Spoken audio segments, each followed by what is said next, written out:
in Reno, Nevada, to dress up as the Grateful Dead, one of our favorites, and perform a horrid rendition of Friend of the Devil. And so that tells you a little bit about what you know about Lance. Let's hear it.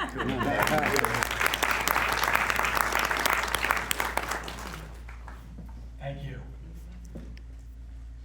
So imagine you're in a 100-year-old Victorian mansion on a hill along the Susquehanna River in southeast Pennsylvania. It's December 29th, 1969, and I'm 12 years old. For Christmas, I got the Beatles album, Revolver, and my favorite song on that album was The Taxman. And the lyrics of The Taxman, if you don't know that song, are very repetitive. It goes on and on how the taxman's gonna get you no matter what.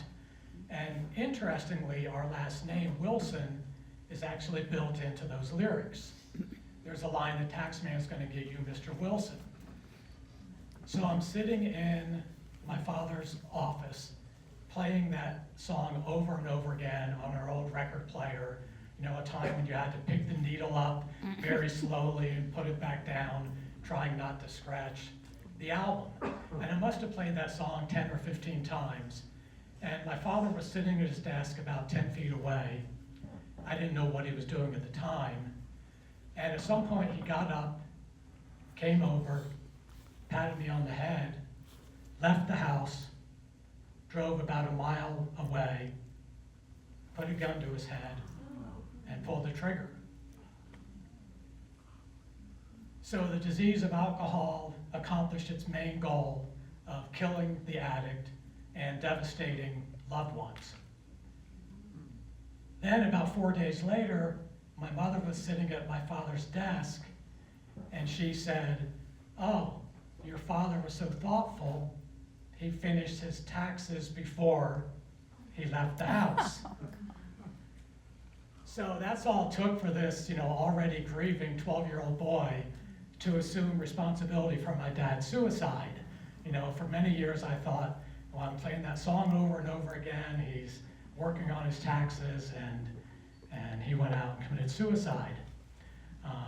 Many years later, I now know that me playing that song had nothing to do with his death. And then at age 15, I started using drugs and drinking, and I could tell you a lot of stories about those sort of days, years that are sort of foggy for me, but they're probably better left hidden for now. So we're going to fast forward to 1984. We're no longer in Pennsylvania. I'm living in Phoenix, 27 years old. It's the day before Thanksgiving, the night before. And I remember lying there and thinking, well, if I move down a little bit, the water will stop from hitting me on the head. And as the alcohol-induced coma wore off a bit, I realized I'm asleep in some bathtub.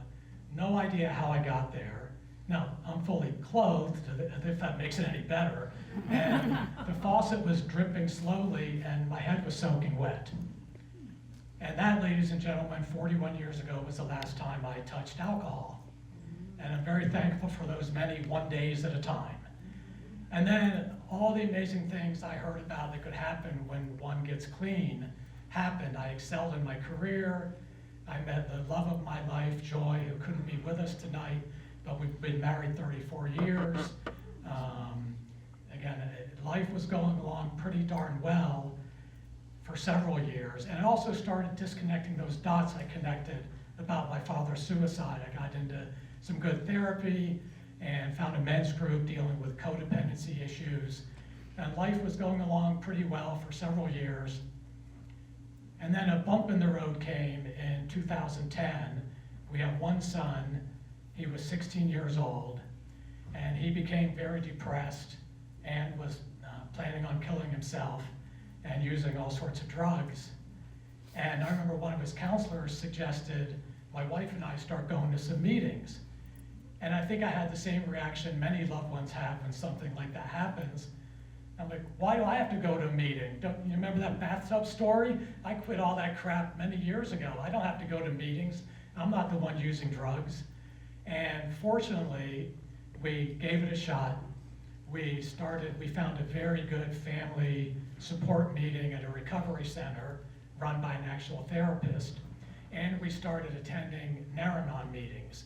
And if you don't know, NA is for people struggling with narcotics addiction. And then Naranon is for loved ones of people struggling with that brain disease. And we started going to these meetings, and they're peer-led. You usually sit around in a circle, process what's going on with you. There's repetitive reading to help break some patterns. And those of us in Naranon also work our own steps similar to addicts. And step one of Naranon is recognizing you're powerless over the addict, not over a certain drug. And it took months for that to get through this hard head of mine. But when I finally accepted that the only thing I have control over in life is what's going on up here in my own head, it was so freeing. It was like a whole weight was lifted off of my shoulders. I no longer had to be master of the universe, and a whole lightness just took place. I remember a couple stories from those, or a story from those early meetings, the Naranon meetings, where my wife and I were showing up. Our son was in a really dark place, and we're crying almost every night and dealing with a lot of family trauma. And after a meeting, I was talking with a woman, and her phone rang, and she looked at it and said, "Oh, it's the jail. Good, he's safe," and didn't take the call and went back to our discussion. And I was like, how did you do that? I would have been taking the call, running down there, bailing my kid out. And she's just like, hey, I'm talking with you right now. I might deal with it later. Taking that call isn't good for my recovery. And boy, what a statement of strength, when you realize, when you first start going to those meetings, and I think this is true of anyone that's been in our situation, you're going in saying, how can I fix, the addict in my life? And you realize you're really there to fix yourself, not anybody else. So we attended those meetings for a couple years, and doing a lot of that hard work really paid off about 4 years ago, when our son went into a much darker place. We didn't think it could get much darker. He wound up in a deep psychosis, wound up on the streets for 18 months, homeless. We had to change our locks because we were concerned for our own well-being. And we went for 6 months having no idea where he was, or it's the kind of time that the phone rings and you praise the jail and not the morgue. But all that hard work paid off, and even that dark time had some positive growth. I probably wouldn't be standing here tonight before you if it weren't for that dark time. We started attending NAMI family support meetings. NAMI is the National Alliance on Mental Illness, and they had Zoom meetings. It was still sort of the tail end of the quarantine, so we didn't want to be around a lot of people, but we attend a lot of Zoom meetings. They're similar in a way to Naranon meetings. I mean, mental illness, addiction is a mental illness, and you process feelings. And the real strength of those meetings is you realize you're not alone. And the reason I say I probably wouldn't be here is that's where I met Elena, and she encouraged me to apply to speak tonight, so thank you for that, and for your involvement in NAMI family support meetings. Another amazing, probably the most amazing thing that happened during that very dark time period is I wrote my second book. I had no plans on ever writing a second book or anything on family recovery. It's called A Wizard's Guide to Family Recovery. And I sat up one night in bed and saw the whole book flash before my eyes.